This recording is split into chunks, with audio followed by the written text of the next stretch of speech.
All right, welcome back. Let's finally get into things and talk about TypeScript.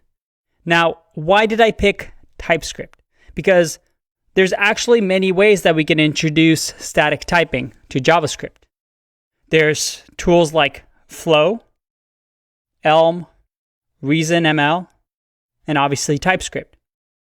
For example, ReasonML and Flow were created by Facebook and the developers at Facebook, and TypeScript by the fellows at Microsoft. But they all do the same thing. They all try and make JavaScript a statically typed language.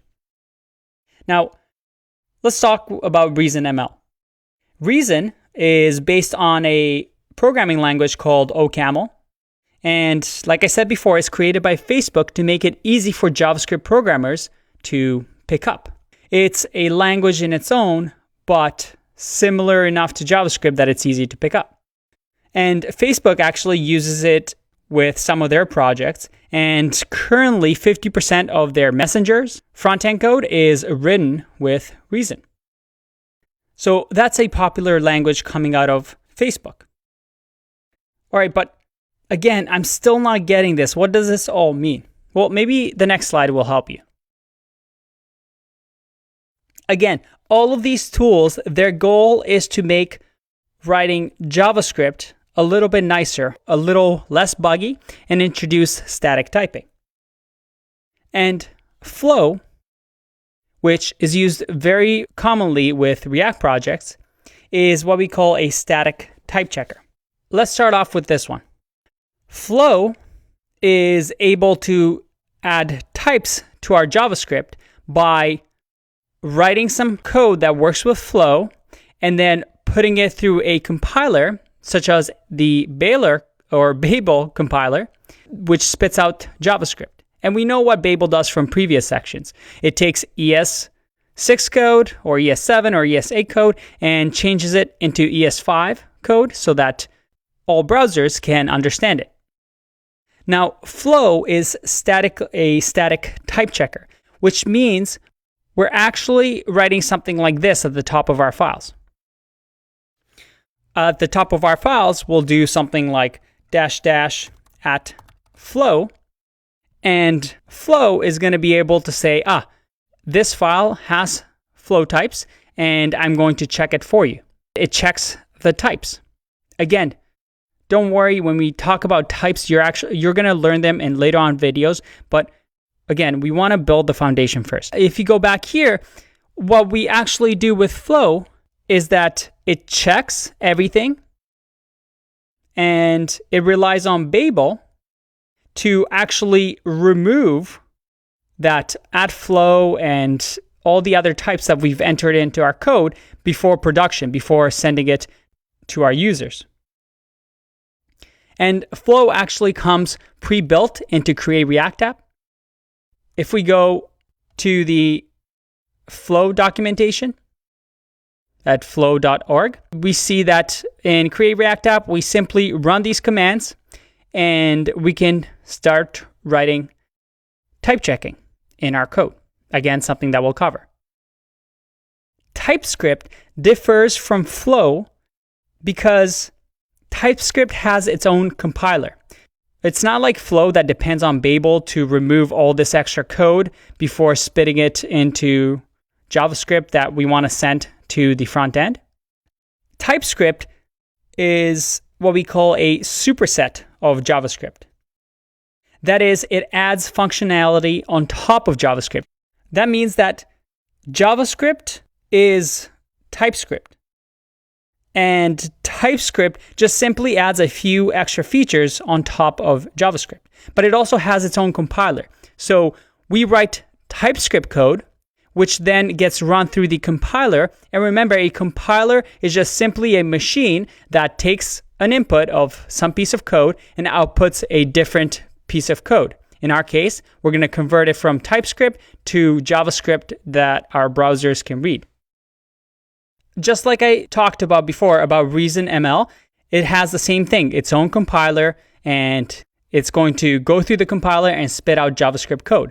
The difference between TypeScript and Reason ML is that Reason is a completely separate language from JavaScript on its own. TypeScript tries to mimic JavaScript and grow with JavaScript. Like I said, it's a superset. But Reason ML is just a whole different language on its own. It doesn't depend on any JavaScript changes being made in the ecosystem, any of that. And Elm is pretty much the exact same thing as Reason ML. Its own language that is type safe, that has its own compiler and spits out JavaScript. So you might hear in JavaScript land people using these tools. The ones that you should really focus on, because Elm and Reason ML are still fairly new. You won't find that many jobs out there that actually request it.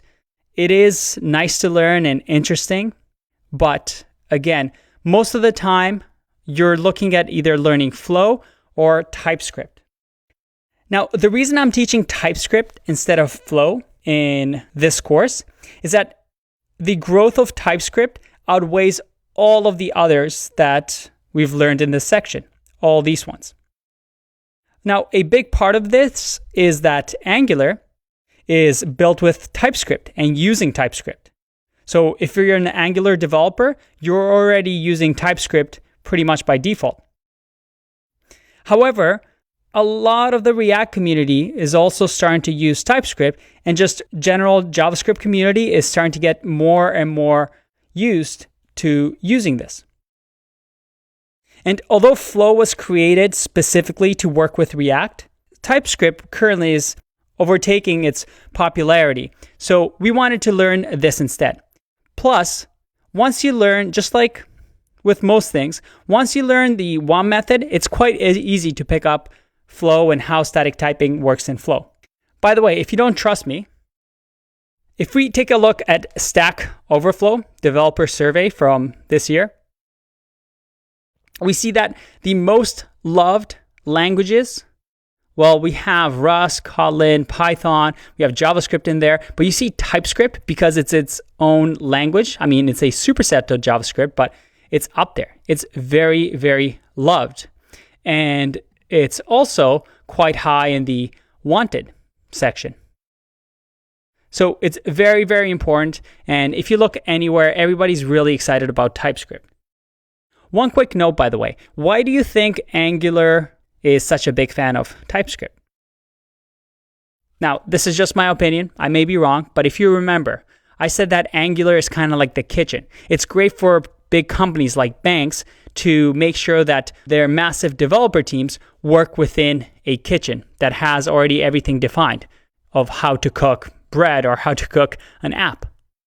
TypeScript adds static typing, which adds an extra layer of security or an extra layer of type safety in the code. Again, expanding that kitchen to make sure that the codes or the coders, the developers on the team, play within the rules. I think that's pretty interesting. So let's get back to the topic at hand. As developers, we must understand why we put things into our projects.